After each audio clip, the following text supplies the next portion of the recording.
Hello, dreamers and thinkers, and welcome to another episode of Undone. This week's episode was brought on by everything happening in America and the fact that Australia is in the middle of its National Reconciliation Week, but the general public does not seem to be aware. The conversation of racial issues and white privilege is not an easy conversation to have, even as a person of color, but we need to start having these conversations. We need to start holding each other accountable as society, and that goes for everyone, white people, black people, doesn't matter what ethnicity you are. We all need to start holding each other accountable for the ways that we have allowed hatred and just ugliness enter our hearts. And I ask of anyone who has come to listen to this episode with a heart to disagree or are guarded, disarmor yourself. This conversation deserves to be heard with an open mind. I don't think that what the girls and I have said is the final say, nor do we know everything, but this is our experience and our opinions that many people of color can relate to. I asked some of my friends from their experience educating themselves what they would want other white people to know, and this is what they had to say.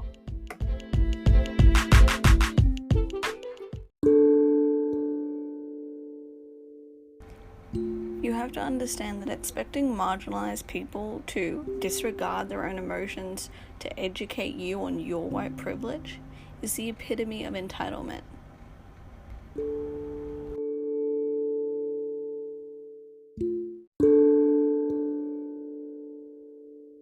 It's important to understand that having white privilege mentioned to you doesn't mean that you're being labeled as someone who is prejudiced against non-white people. They're making a point to see your whiteness, to see that you receive benefits for being the dominant ethnicity in that society. And also admitting that you have white privilege doesn't conflict with your own acceptance of diversity. Accepting that you have white privilege does not make you racist. It means that you see the world as it is.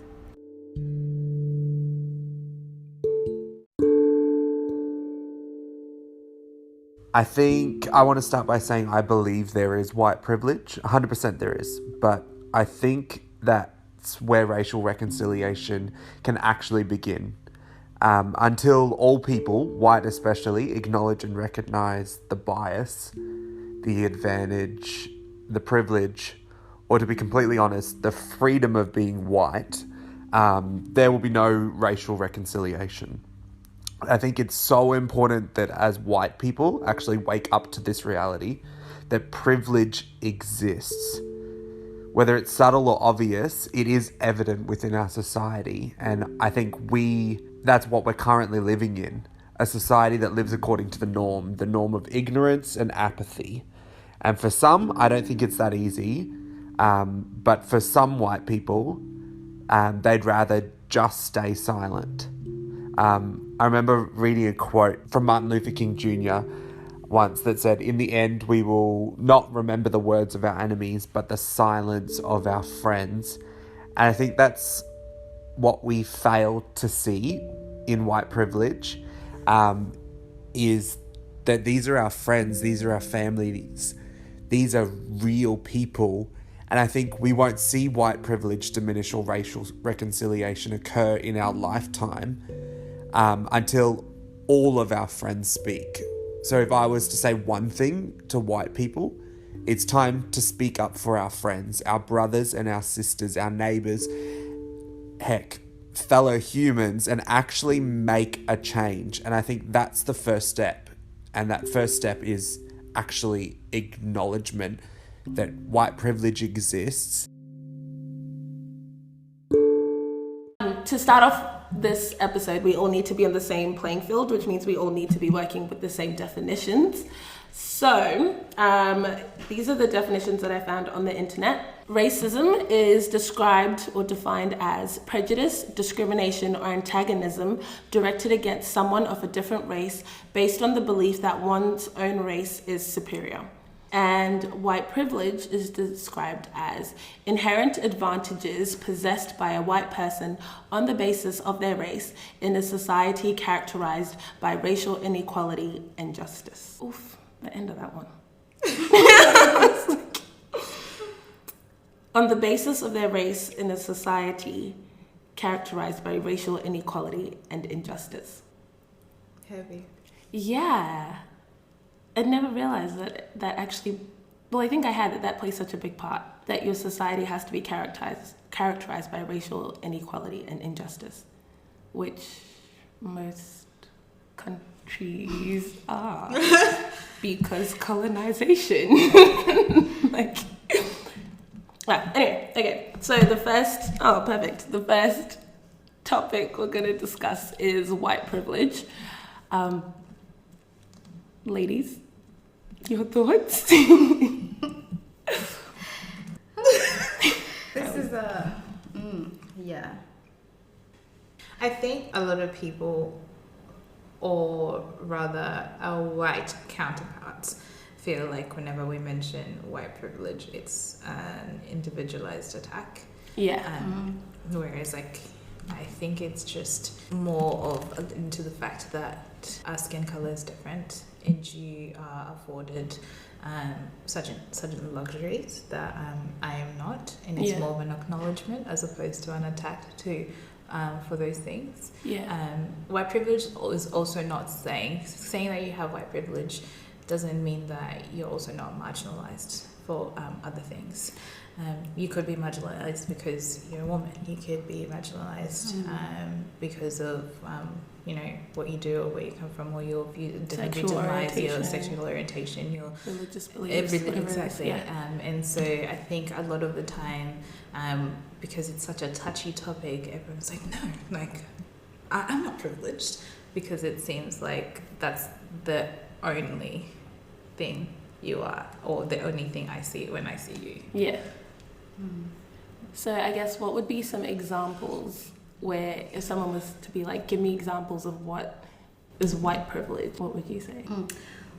I think like a perfect example of white privilege is the fact that when you step out of the door as a white person, you don't even have to have a second thought about how people perceive you, just in general. Like in anything that you do, you have this kind of freedom to live your life how you want. Unquestioned. Yeah. Like, I mean, people will think about how other people perceive them, but it will never be based on their skin color. Yeah, exactly. Yeah. Whereas if I walk into a room, there's so many things that make me question, did this happen because I'm black? Yeah. Did they look at me like that because I'm black? Yeah. Never having to question of anything. Like if someone gives you a side eye or doesn't like you, or it's never because is it because I'm white today? Yeah, yeah, exactly. And like this is, you can even like put it in like romantic. That's not a word. Romanticize it and say like when you're a black girl and you have a maybe an interest in a white guy, and he will say the same thing to you as an excuse, like, oh, I don't want a long distance relationship. But then he gets into a long distance relationship with a white girl. And so it makes you question, did he just not like my personality, or is the fact that I'm black play a part into it? Because you know what I mean? Like, it's not just, me as an individual. It becomes, is it about the color of my skin? Is that what you didn't like? If I was white, would you have... It's still considered it. Yeah. And people will always say that you're playing into like identity politics or like trying to be a victim, because it's like, but you don't have to think that. But the reality is that as a person of color, there are situations where it has been because of my skin color, and there are situations that other people have faced where it has been because of the color of their skin. So it's like, in as much as I don't want to be a victim or anything like that, it's still just me being realistic. That there is a chance that the color of my skin played into that. And sometimes it's not outright spoken, it's in unspoken things. For example, a resume, sometimes like people will decide whether or not they'll call you back for an interview because of the sound of your last name. Because of your last name, So if I'm a Ray John, then like chances are that I probably will be called back because the initial assumption is that she is probably of not an ethnic background, like of a different ethnic background too. If you have a last name they can't pronounce, exactly. That's a no. Exactly. It's like, we don't know what we're gonna get, so we might as well not go down that route. Yeah. So, yeah. One thing that I did want to discuss on that people will say like white privilege isn't a thing is because they can describe other privileges that other people have. Like obviously if you come from a better socioeconomic background, if you come from a 2-parent household, if you like, there's so many different things that can make you more privileged than someone else. But the existence of other privileges doesn't negate the existence of white privilege. It just 100%. means that we live in a crappy world where different things And I make you think more we're just privileged. looking for acknowledgement. Yeah. That's all we're looking for you to acknowledge that you are at a better position. We're not at the same starting level. The same way I acknowledge that I'm of African descent, but I live in a great country. I have parents, I have food, I have a roof over my house. Yes. You know, economically I'm better off than my family. So I acknowledge my privilege. And I realize, I am privileged. So that's all we're looking for. Acknowledge. That It's real. Yeah. Because I'm not experiencing the hardships that are back in Africa, but I acknowledge that they're real. So just because 100%. you don't understand my experiences does not mean they're not real. Exactly. And once you acknowledge it, you can also do something about it. Because in the same way that we acknowledge our privilege and we extend a hand to uplift our family back home, would be the same way acknowledging white privilege will help to uplift the black community. Because now you've spoken it out, and now we're like, hey, let's stay hand in hand and work together so that we can level the playing field. Whether or not that will ever be level in our lifetime, we don't know, but it's a step. It's still worth. Exactly. I feel like for white people as well, the reason why they don't want to acknowledge as much might be because they think, if I acknowledge that this is a thing, then now I have a responsibility to do something about it or say something about it, which seems like a lot of effort, I feel like. Whereas it's really not. All we're asking is acknowledgement and that you start a conversation. That was, oh my gosh, that was one thing that I saw on social media that I loved, which was, it's not, and Beck said it too, like it's not people of color's responsibility to educate you, which I think one thing that I would say that we have done incorrectly is not speaking up enough about like the things that we face, so that when people do see stuff on social media, they think it's a one-off. Like they think, but that's just a viral video. That doesn't happen that often. And it's like, no. There are things that I experience on a weekly basis. And it's like, I don't say anything because it's like, if I told you, and then what? Kind of thing. And I think in a day and age where like there's so much information at people's fingertips, ignorance is like, there's no excuse. Like you're just, at this point, you're choosing to be ignorant, which is, look, that's what you're into. Go ahead. And I feel like we, as people of color, we have in some way silenced ourselves to make our white friends or our white communities comfortable. So we've at the expense of our pain, we've made them feel comfortable. Or like, I don't want to burden you with the racism that I face every day. I don't want you to feel sorry for me. I don't want you to see me as a victim. But now they don't know. Exactly. And there's something I read the other day. I can't really quote who it was from because I can't quite remember. But talking into that, saying that for a long time we have avoided conflict to make peace with our oppressors. But in turn, it started a war within us, and which is why when we finally get to speak out, it looks very like angry, or it looks very violent, and it's like, no, this is just like years and years of having to filter myself, of having to act correct, if I can say, come correct. And I guess that's probably why I guess the attention is so much at the moment, because people are just tired. Yeah, Yeah. they're tired of. They're tired, and I feel like they're also misunderstood. Yeah, I can't help but think, like, I mean, there's been a lot that's been happening. I think at the moment the attention has been in what's been happening in America. But even in Australia, the fact that we're in the middle of National Reconciliation Week, and the percentage of people that even know that it's happening or what it is or why we're doing it Barely. is ridiculous, especially for what importance it holds. And so I think people look at that and they think, oh, it's people are being dramatic, like it's too much, it's excessive.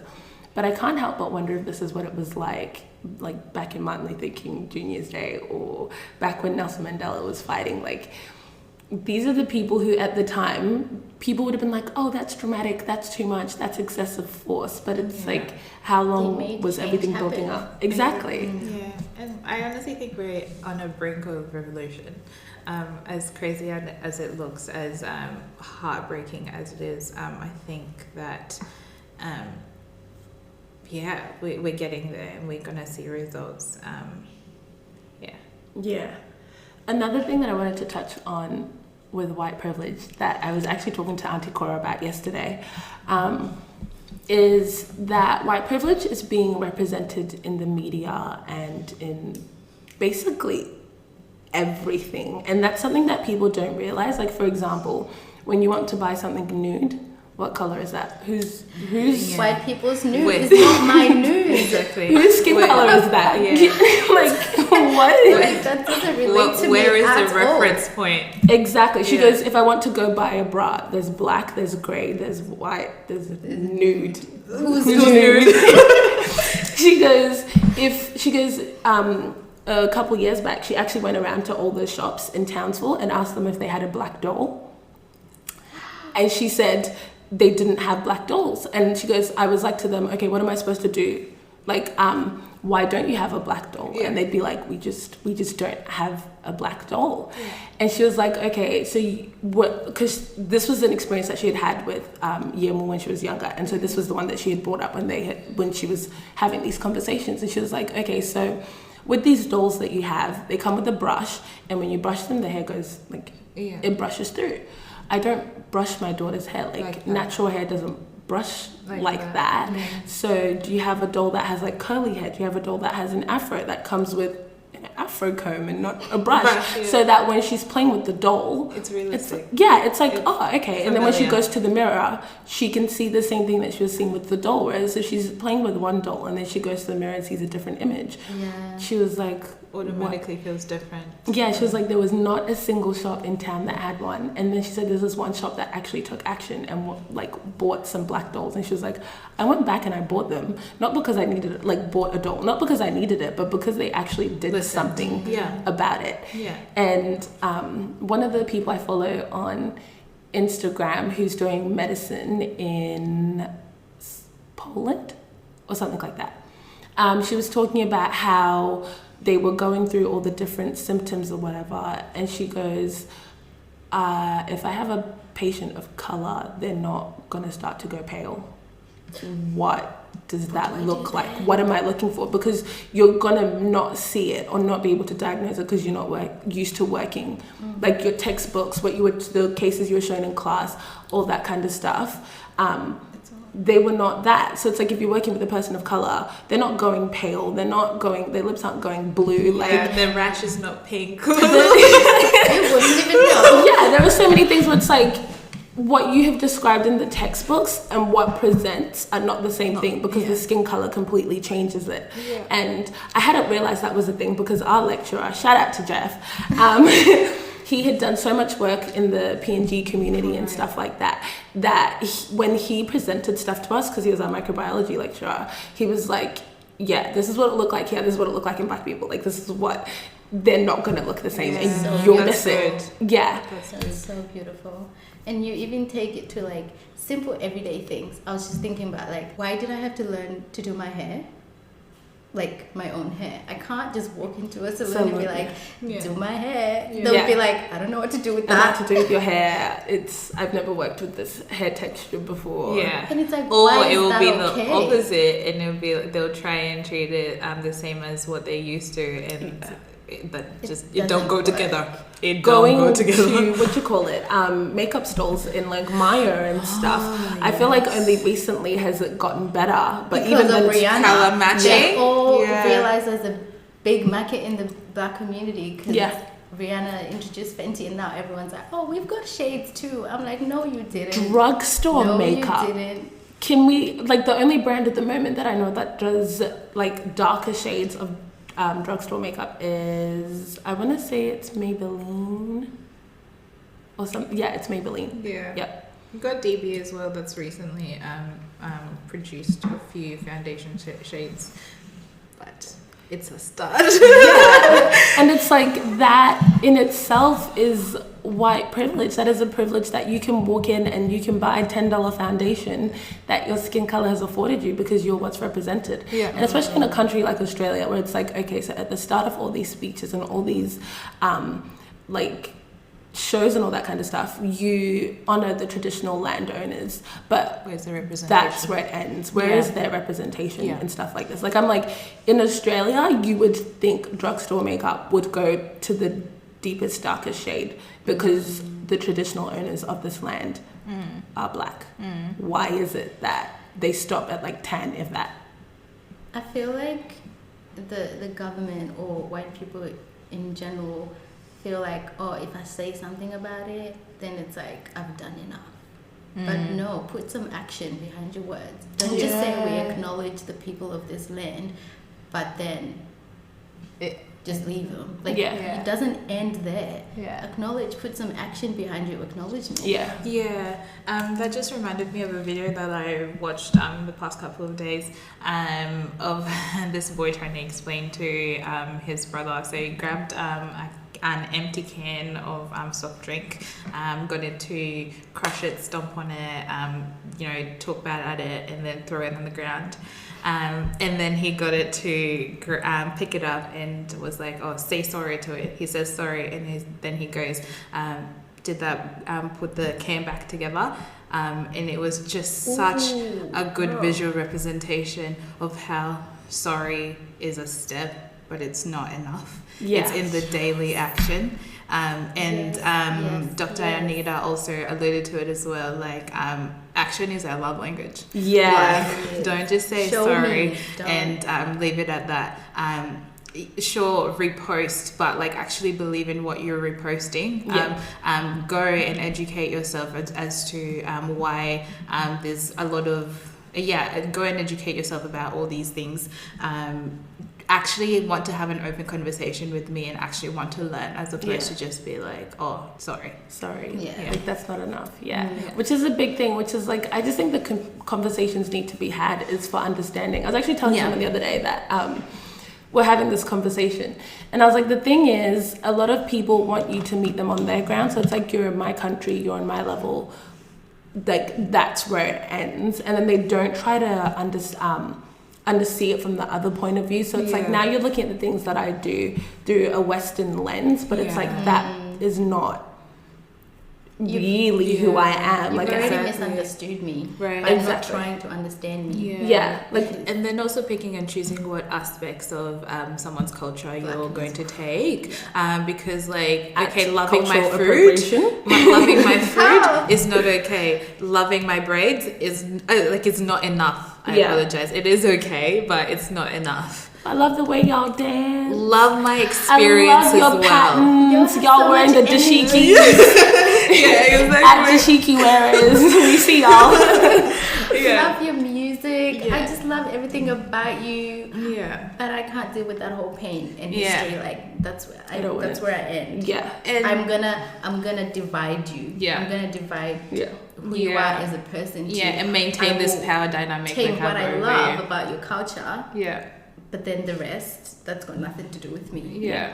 And for the people who don't understand why we're so adamant about cultural appropriation, is because like so much has been taken away from us. Like, there's only so much more you can take, and so when people really hold strongly to things that have like gotten them through the tough times, or the things that like take them back home, or feel not feel foreign but feel like home. Yeah. Understand that. Yeah. And like don't question it and don't push it and push your agenda as well. Yeah. I feel like I should put this out there because you might hear this and think, oh my gosh, everything's an attack. But it's not really an attack. It's just pointing, it's laying out what it looks like from a different point of view. Oh, I remember what I want to say now. Yeah, so the person I was talking to, and they were like, I experienced that same thing when I went over to Italy, in that if you don't speak English, if you don't speak Italian, they don't want to talk to you. Like, they don't want to have that conversation. Yeah. And so, like, that then is like overwhelming, and that's when they see what it's like, and I'm like, this is what it's like when people come to like only English speaking countries, and it's like, you must speak English, you must do things the way we do them here, like da da da da. No one is willing to meet you halfway. Yeah. And then it's like, and then people get so shocked when it's done to them. Like, I love when people go to Japan or stuff like that. There's a country that are unapologetic. Yeah, they're like, no, you're in my country, you're gonna do what we do here. And then it's such a shock, like, wait, what? Yeah. Excuse me? How dare you do that? Yeah. We should all at least speak English. Yeah, and so imagine that moment of discomfort, and then imagine a lifetime of it. Yeah. This is why people are speaking out and being so unapologetic about it now. Yeah. And I feel like in Australia, especially where it's not, because right now it's like, oh, but it's only happening in America. Like, police brutality is only in America. People are getting killed in America. People are getting killed here too.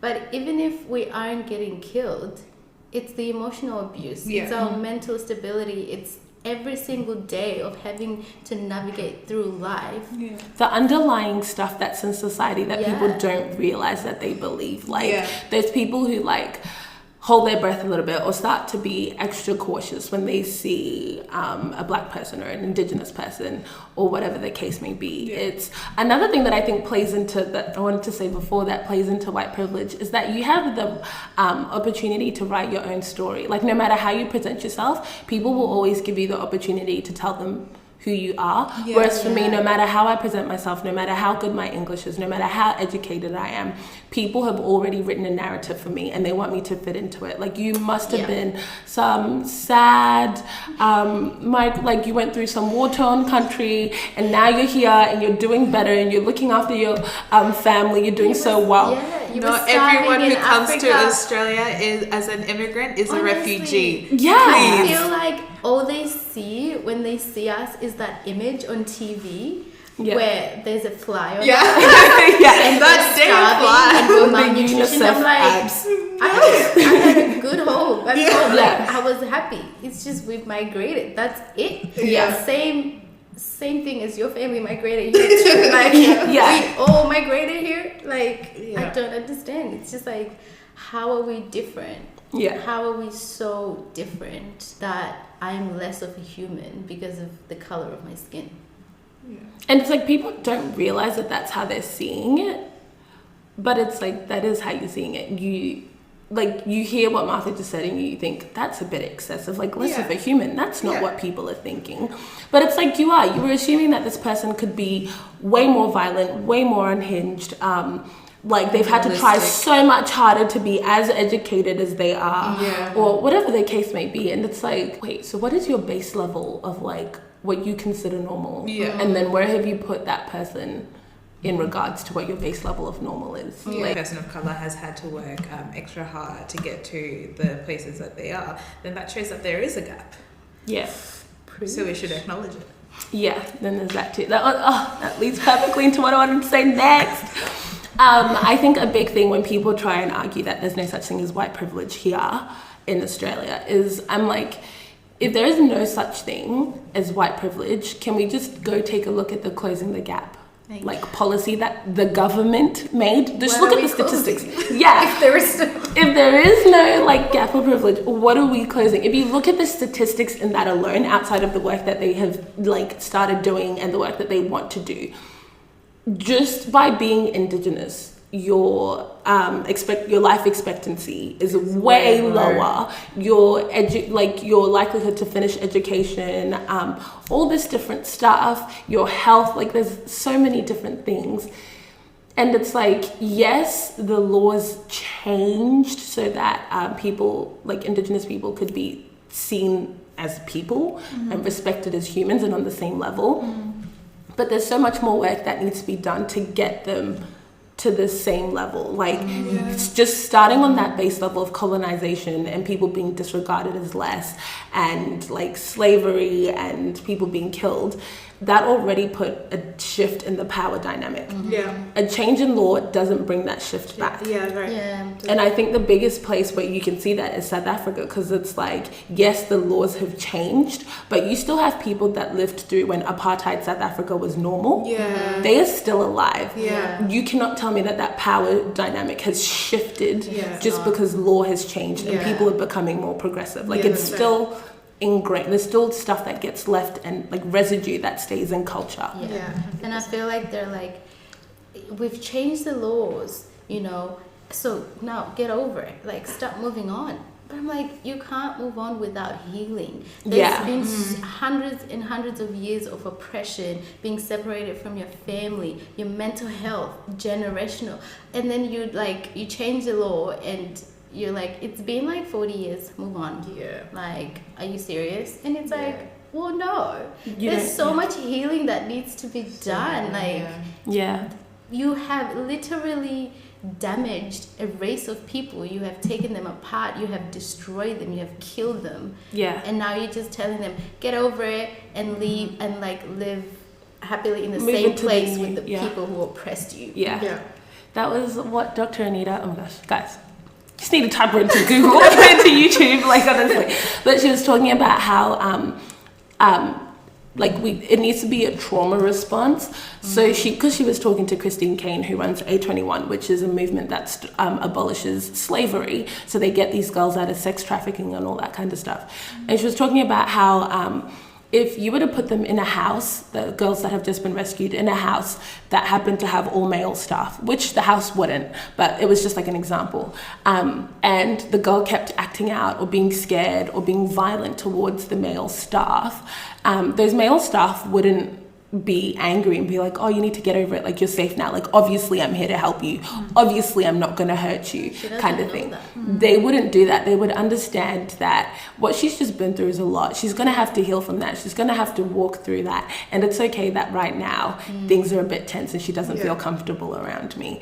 And she was like, that is the same concept. And you also wouldn't sit her down with her abuser and be like, now let's work on forgiving him, okay? Like, you wouldn't do that. That is not your first step. Your first step is making sure that she's healed and whole. And when she is operating out of a place of health, like emotional health, then we can now move towards, okay, but you actually need to forgive and be able to let go in order to move forward. And I think it's the same for any people group that has experienced oppression. It's not enough to be like, you're obviously safe now. Things are obviously better. Get over it. Like, no. And not even. That's a topic for another day. Not. You need to let them walk through that healing and be in a place of better emotional health and spiritual health, and then be like, okay, now let's forgive. And rebuild that trust, because there's trust lost. Like, I don't trust you because you've oppressed me for so many years, and now you want me to take me at your word when you say, nah, you're free. No, I'm still going to walk like I was chained, because I've been chained for so many years. Having to unlearn that. But I guess that kind of segues us onto like racism, because that's a different thing to white privilege. Right. Just give us the examples of the different types, not examples, definitions for the different types of racism. So when we talk about racism, it's important to know that there are different forms of racism.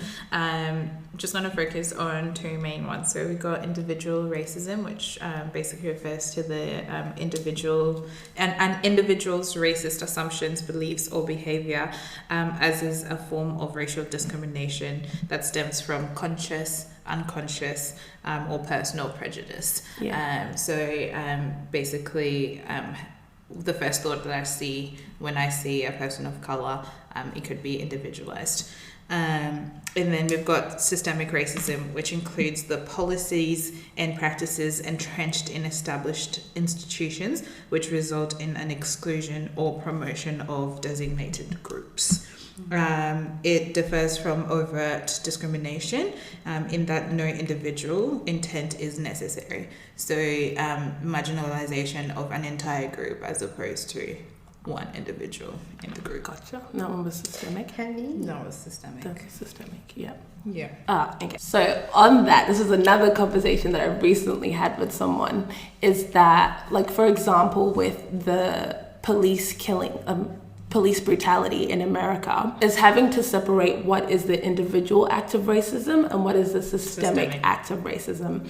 And I would say that I don't think a whole lot of Black people would believe that all police are racist and bad and out to just kill like Black people. Like, that is not the belief at all. We understand that that is individual racism.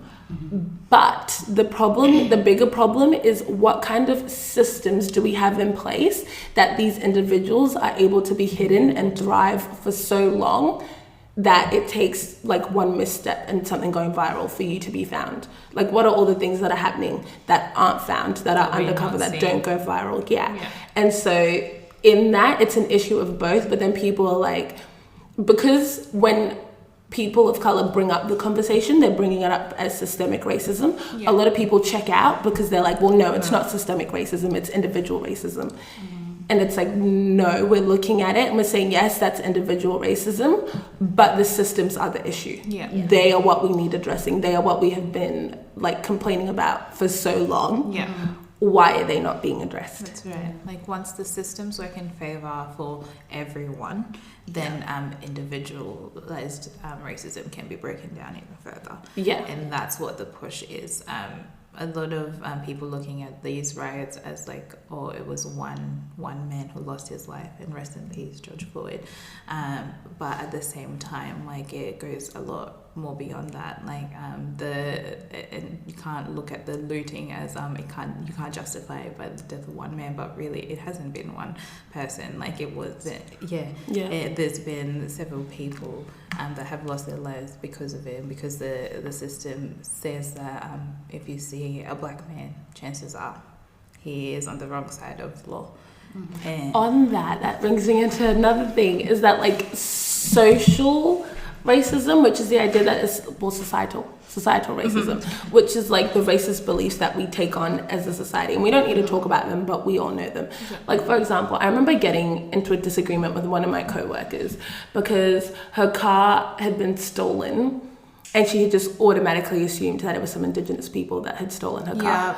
And I was like, well, no, you're looking at it from the wrong standpoint. What you need to look at it from is that anyone who comes from a lower socioeconomic background, who doesn't have access to the same things that everyone else has access to, who has been living in a different, like, their definition of normal is different to your definition of normal. Something like stealing a car would be something they would do.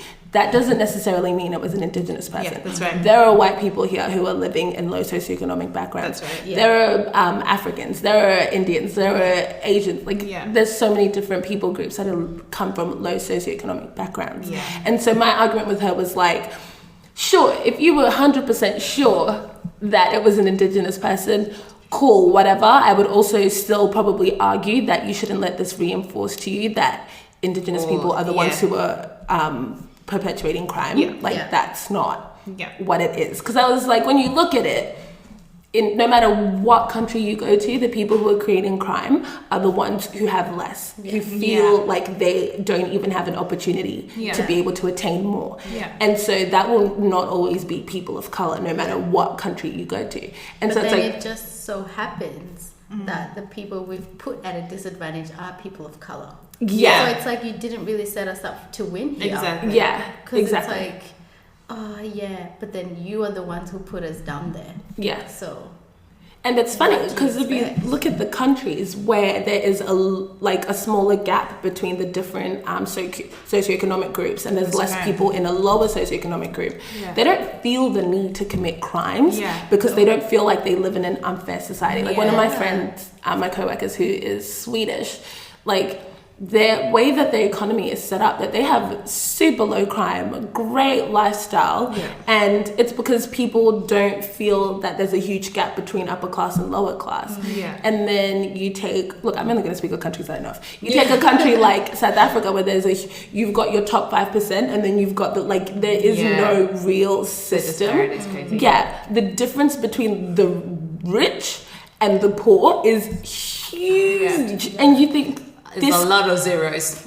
yeah, this coexists in one country, like it'll be side by side. You'll be driving You want there through, to be peace. Yeah. there won't be peace. And so, yeah, I think that's also another important thing to bring into it, is that like as a society, there can be things that we take on and just believe. And then as an immigrant, you come into that picture and you can actually believe that because this is what people are Yes. telling you. Yes. And then you go, wait, hold on a minute. This is so wrong on so many levels once you start looking at it for yourself. No, that is so true, because even like coming to Australia, there's so many there's so much information that you're being given about Indigenous people as soon as you get here. It's all negative. And then if you don't go out and actually educate yourself and find out for Yeah, that's yourself right. what's the reason behind that, Yeah. why is this happening, what happened to them, what caused this, you'll start to believe all of that, and then you will start to think the way The same. white people think. And now we're the same. Yeah. Now I'm exactly. treating Indigenous people the same as white people treated me. Exactly. And there's no real change that's going to come from that. Yeah. So people really just need to educate themselves. Like choose it for yourself. Like, no, I'm not going to just listen to your opinion. Yeah. I'm actually going to go out and find out what's the reason behind that. Because Yeah. every effect has a cause. Like, what was the reason? Yeah. Or even if I've actually had a few friends message me the last few days, and they were just talking about how they have been even looking at the way that they were raised and things that they would believe, and just looking at, is this actually kind of racist? Like, is this even true? Yeah. And it's like, even just being humble enough to think, I may actually be believing the wrong things about some of the opinions I have. Let me look at them, and is that racist? And looking at it, and because if you just believe it as truth, you're like, no, it's not racist, it's the truth. And it's like, your truth is racist. Exactly. Yeah. And so the fact that I just give them so much props for having the courage to actually acknowledge that there is a chance that I may be like low-key racist, and I need to look at what it is. Yeah. And I'm like, thank you so much for even doing that. And that's the thing. It's not that we're pointing daggers and saying you're racist, you're racist. Half of the things that people do, it's unconscious racism, because society has taught us these things that it's become normal. Yeah. It's become the norm to think of people of color in a certain way. Yeah. So you just live your life like that. Yeah. And then until you actually stop and say, why do I look at that person that way? Exactly. Why did society tell me, like, oh, okay, maybe I may be racist, because that's not actually the truth. That's right. Yeah. Well, like some of the things people say about like Muslim people, I'm like, what? Where did you get that from? Literally. And it's just ridiculous, the things people will hear in conversation, or like even little kids. Some of the things little kids say, it's like, no little kid came up with this on their own. This they've is learned it language that's in the somewhere. house. Yeah. And so my problem is not that a little kid is saying this. My problem is what kind of language are you in front saying? of your child? Yeah. Exactly. Yeah. And so It's taught. It's definitely taught. 100%. We are taught to be racist and to be. Yes. It's heartbreaking. Yeah. And to put a disclaimer out there, like, we're not exempt from this. Because we have had to sit down with ourselves and actually analyze how we view everyone around us as well. Yeah. And it's a continual thing as well.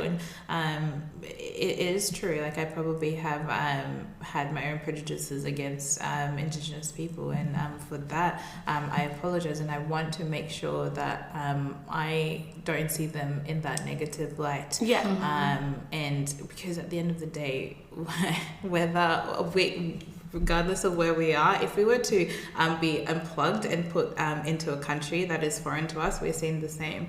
And it's not a matter of working against each other, it's working together to get the same treatment as our other counterparts are getting. So yeah. I also, while we're here, want to speak on how people struggle to reconcile like their race and their identity and their relationship with God, because I've had a few people be like, oh, Christianity is the white man's religion, because if you and it's like, I don't blame you for thinking that, because if you look at the African countries that were colonized, they came with Bibles. That's what they did. If you look at slavery in America, they used Bible to enslave us. There was Bible. If you look here, there was Bible. And so it's like, no, I see how you could think that, but like, I mean, to start off with, historically, Jesus was like Middle Eastern African. Let's just put that out there. Let's start there. And another thing that I had to do to go on my own journey, because I remember this is actually one of the big things that I had to walk through when I had gotten serious about my relationship with God, was, and I was looking through old journals, was that the one thing that I couldn't reconcile was this loving God who would allow racism to happen.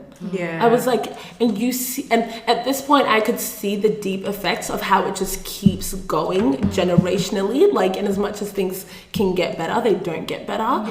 And I just thought, you would have had to see how bad this would be, and I just don't see why you wouldn't have stopped it.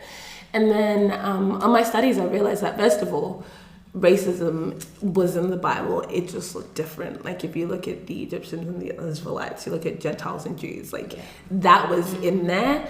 And it's like, okay, so as humans, because we like systems and structure, our minds need to be able to class things, like, things need to be able to be put into boxes.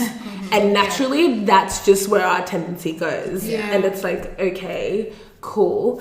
If you look at the stories in the Bible, God has always redeemed that. He's always used that. He has never been about racism. He has always fought strongly against it. He has always fought hard against it. He has always been like, it is about unity. I have made you all. Your uniqueness is what I love about you. And it shouldn't be, you should all be uniform or whatever the case may be. Like, and no one is better than the other just because you're different. Like, your differences should work together. And I remember being like, oh, I'm so sorry I hated you for so long. I'm so sorry I blamed you for all the stuff that we as humans did out of free will, really, and out of like a sinful nature, which is really where, like, I don't believe racism is of God whatsoever. God had nothing to do with that. That is not God. That is not of God. God is love, God is inclusion. And I feel like it's everywhere in the Bible. God makes it a point to make us realize that the person you view as less is actually the person that God pays attention to. Like, he makes it a point to be like, look, this person is just the same as you. The situation just looks different, but they're just the same as you. And in that, I think this is in a C.S. Lewis book, Four Loves, he talks about how your different friends bring out different parts in you, and like, it should be beautiful. What Ray brings out of me, you wouldn't be able to see without Ray being there. So like, it's beautiful that you get to see that side of me with Ray. What you bring out of me is beautiful that Ray wouldn't be able to see without you being there. And so it's like, it all works together, and it's like, wow, that's beautiful. And I think it's the same with the different racial groups, like how we experience life, how we do life, how we see like religion, all that kind of stuff. It's like, instead of looking at it and nitpicking and wanting to be like, oh, that's disgusting, or oh, I don't get that has to be wrong, my way's the right way. It's like, let's look and be like, oh wow, that's really beautiful. I had never noticed that side of like this. I'd never thought of life in this way. Like, wow, that's beautiful. And we love it when they're Pinterest quotes, don't we? We do. We love them when they're Pinterest quotes and little tales that people tell. We don't love it when it's the reality of, let's learn about each other's cultures. And that's what all it comes down to, educating yourself about someone who's not about you. Because when you don't educate yourself about someone who's different, you are viewing them from your perspective or what you think is normal because of how you've grown up or how you see yourself. Yeah. But it's like, no, you're misinterpreting everything that I'm doing because you don't know me. Yeah. You are looking at me from your eyes. Yeah. And You you haven't put taken the me in time. this box that you think I should Fit. that's what I should Yeah. fit in. But at the end of the day, no, you just got me totally wrong. Yeah. And it's That's right. sad. Oh my gosh. Okay, unlike a petty example. Here we go. I feel like you already know where I'm going with this. Is in our cultures, we were raised that like the way you host is like above and beyond and extra. And we are having and like if someone doesn't host you well, it's like, oh, they don't like me. Like even if people, it's not that they don't have anything, because even when people don't have anything, they still go host above and well. well, yeah. It's when they host you badly to like let you know don't come back. Yeah, You're I not don't welcome value. here. Yeah. And so we're having to unlearn the fact that just because someone, what we consider hosting badly might just be someone's normal. So let's start there. Our definition of hosting well and hosting badly is different. And if I am hosted badly, in quotation marks, that does not reflect the relationship I have with the person. Yeah. That just might be their normal. And they don't know any different. And that's okay. And that's okay. And that's the thing we had to learn. Yeah. It's like, they really hosted you like this? They really They really didn't like offer me a drink. When I walked into their house, like they didn't say sit They continued down. eating Like, dinner what? and let me sit That's in the not what we sitting room. do. What do you mean? What do you mean your mom didn't rush around the house to find a food? Yeah. Something to make you what? But it's like, oh, actually no. In their culture, that's just normal. Yeah. So it's like, oh no, it's nothing to do with me. That's just how you yeah. do life. So Yeah. it's like having to unlearn those things and putting yourself in a position where you can actually learn, like, oh. No, actually get out of your own box. This is how they live their lives. Yeah, 100%.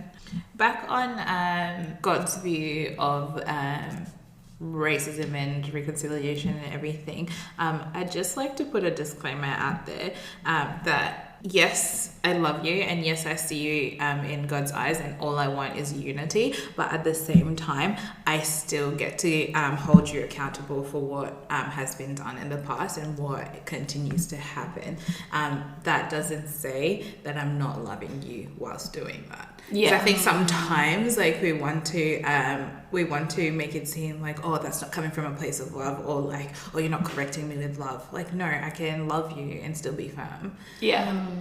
I mean, my favorite like contradictory thing that I realized about God is that God is a God of love, but he's also a God of justice. Yeah. Like, Amen. he loved us so much that he sent his son, but he's also a God of justice in the sense that like it was set up that sin entered the world and someone had to take on the burden of that. And so that was the justice side of it, was like, this is how it was. Someone still had to take that on, but I love you too much to let it be that, to let that person be you. Yeah. So I will give off myself so that this doesn't have to be an issue. You don't have to be held back by sin and death in the grave. Yeah, that's so true. Yeah, just need to let people know that I'm speaking up, but I'm speaking up from a place of hurt and pain. But it doesn't mean that I'm looking That's at all you I'm seeing. differently. Yeah. Like I'm speaking up, but I very much love my white friends. Yeah. I know that they're like, they don't think of me that way, and those that do, I'm like, let me help you see me differently or see the world differently. Let's talk about this,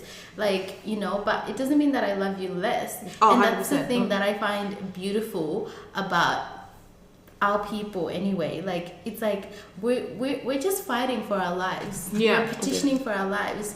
But I still love you. Yeah. I still want us to live together. They still love you. I don't hate you for anything that happened in the past. That's the past. I just want us to actually come to restoration. Yeah, and exactly. heal. Yeah, That's all I'm asking for. All I'm doing is I'm arming myself and giving you an opportunity to do the same and walk with me. That's all we're doing. Walk with me. And on that, if you have ever thought to yourself, or has said this aloud, like, oh, I believe XYZ about a certain people group, but not you. to whether it's your friend of color, friend of a different religion, friend of whatever difference you guys have, and you have said whatever generalization you have said, and then you said, but not you, To your friend. that is a problem. You need to look at the root issue of that and pull that out. What does that mean? Yeah, because what you basically it's the same as you're pretty for a black girl. Yeah. Right, so black girls are pretty, but I'm pretty, so I'm the exception. Cool, thanks. No, not a compliment. No, not at all. But Yeah. thanks for Yeah. thinking that. Like, the fact that I'm black automatically means I'm ugly. But no, you are special because you are actually pretty. In the standards of beauty that were set by white people. So it's like, Come again.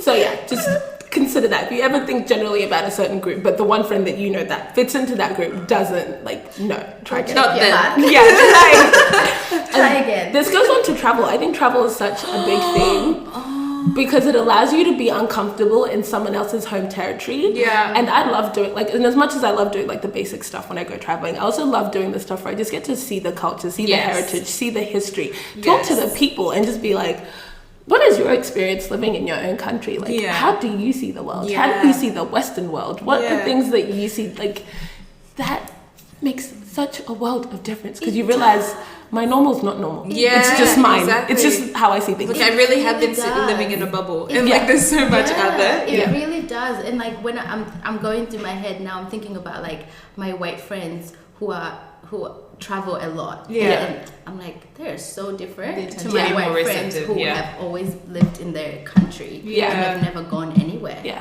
Bali doesn't count. I'm just gonna put that out there. I only put that out there because Bali is basically like an extension island Of Australia. of Australia. So for you to go to Bali and think you understand Indonesian culture is beyond me. Sorry for the sass.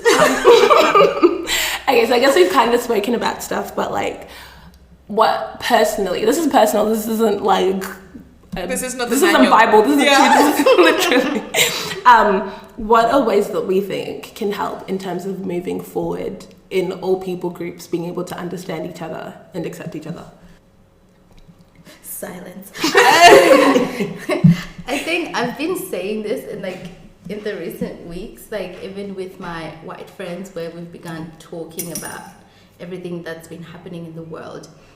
And the one thing I've said to them that it honestly brought me to my tears when my white friends would message me and say, I don't know where to start. I'm sorry about the past. I'm sorry about my ignorance. I'm sorry about my silence, but help me. Where do I start? Yeah. And I just love that. I'm like, thank you so much for putting yourself out there. Thank you so much for taking yourself out of your comfortability. Thank you so much for realizing that you are at a privilege and I'm at a disadvantage. Thank you for coming to meet me halfway. Yeah. And that's all it is. Like, meet me halfway. Yeah. Let's learn from each other because Yeah. we need each other to survive. Yeah. Separation would never work. Like, we need each other. On that, I think that's such, like, I didn't realize how deep it was until Dr. Anita Phillips.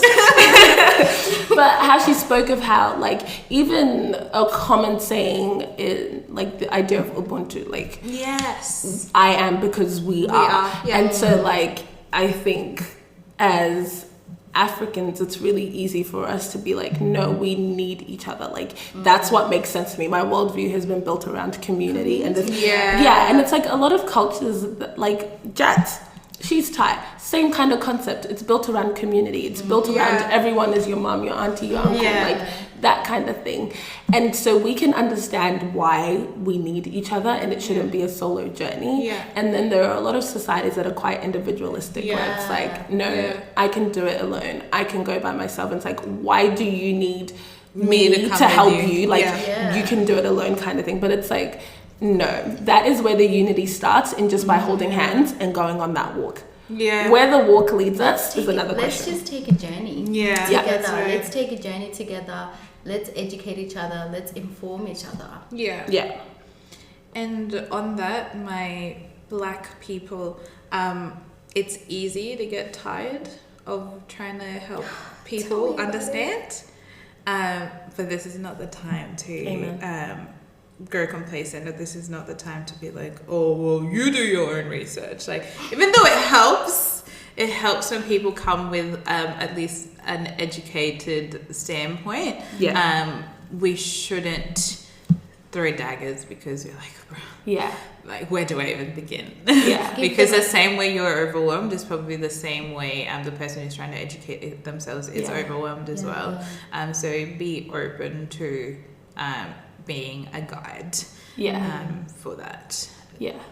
And also not letting your hurt and anger turn into hatred. Yeah. And this is such a conscious thing. Like, you can't just be like, I won't let my anger turn into hatred and then like keep it moving. Like, you have to consciously choose that right now, either how this person I love, even though they, like, I know they're a good person, and I so badly want to believe that they're not racist or hold some racist views, but right now in this moment, how I am experiencing them is triggering.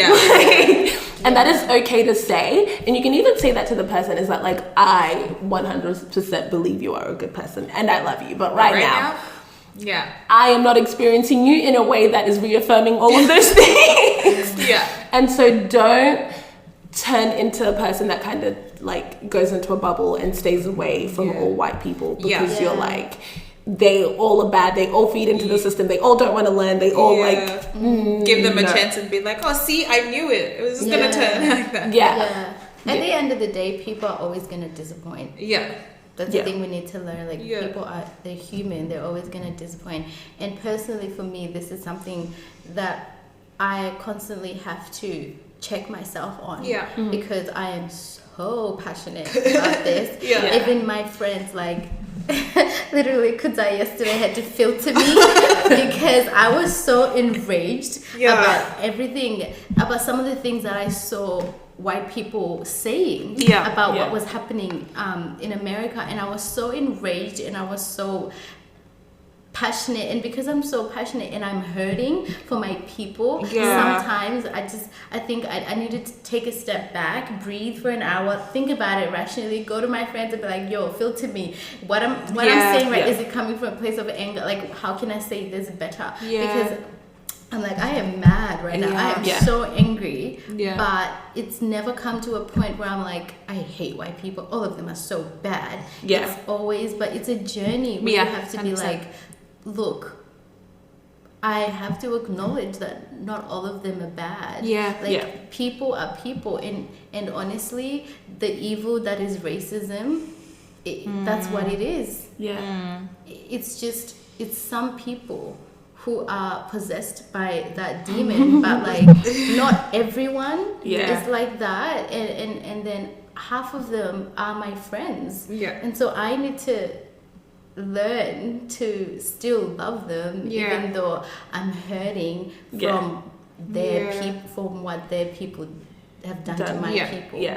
So it's like, in a way, you have to be the bigger person. So and it's hard. And on that same note, white people, keep your people accountable as well. If you hear someone say something that's prejudiced or racist or something, call it out. I mean, let's all keep each other accountable, really. Because it's like, there are things that you can say about like any people group, and it's like, that's right. Wait, hold on. You shouldn't say like, that, sis. That's not right. And I think we get scared to keep each other accountable. It's like my truth, my story, my feelings, yada yada yada, and it's like, okay, cool, love that for you, but that was wrong. And it's just like, oh, it was just a joke. Well, if I say that was literally all I was gonna say. We need to stop these jokes. Exactly. Because like, at the end of the day, well, like, I can laugh about it, but when I go home, those words are staying with me, and you're going home unaffected. And I'm like, oh. Or sometimes it can even make someone else start thinking or viewing other people like that, or you're thinking it's okay, and then the cycle just repeats itself. And then in the famous words of Rati, like, if I tell you you've hurt me, it's not your job to try and justify how you haven't. Oh my gosh, I was actually thinking about that. Is that if someone tells you that they hurt you, you don't get to say you didn't. you do get to you do get to say maybe that you weren't coming from a malicious place. Yeah. Like, I wasn't intentionally trying to hurt you, but you don't get to say I didn't hurt you. Yeah. That shouldn't have hurt. That's right. Because that's not your place to say that. That shouldn't have hurt. Well, it did. Though. So what we gonna do about it? Exactly. So you can be like, oh no, I'm so sorry. That was not coming from a malicious place. Like, I'm so sorry that my words had that effect. Like, I apologize. But you don't get to say, I apologize for how you felt about my words. I'm not sorry for what I said. I'm sorry for how it made you feel. Literally, like, huh? Make it make sense. One thing I did want to say to people in general, let's be careful what we call racism. Yep. Like, I think we need to be able to identify what we are looking at in any situation instead of just calling it all racism. Yeah. So that, because you never want it to be a case of where people just stop believing what you're calling racism, because it's like, ugh, there they go again with the racism label, like, so excessive, because it's like, racism is deep and real, and so it's like, you need to be able to look at it and be like, oh, okay. Find the words for it. Yeah, and like, be able to explain what it is, like, even just having the difference between individual, systemic, societal, like, this is the difference. It's a lot. Be able to explain what you're just calling plain racism. And then also, this is something that I said to someone actually. I was like, you know what? I respect your opinions because you're willing to be wrong. And I think any discussion where two people hold on more firmly to their desire to find common ground than to have the other stand on their ground is successful. Clicks for that one. Speaks to understanding and empathy. If I'm coming into this conversation, like, I want to see your point of view. I mean, look, if you're racist, I'm not trying to take it on. But I want to see your point of view. You want to see my point of view, and we want to understand each other. And let's have empathy as the other is talking. Like, you don't get to be like, that's just not true because the story makes you feel uncomfortable. Or you'd be like, yeah, but how that doesn't happen often, right? Yeah. Sit there and hold the space. Listen to understand, not to respond. Yeah, exactly. Yeah. And well, I guess no one else has anything to add. On that note, we are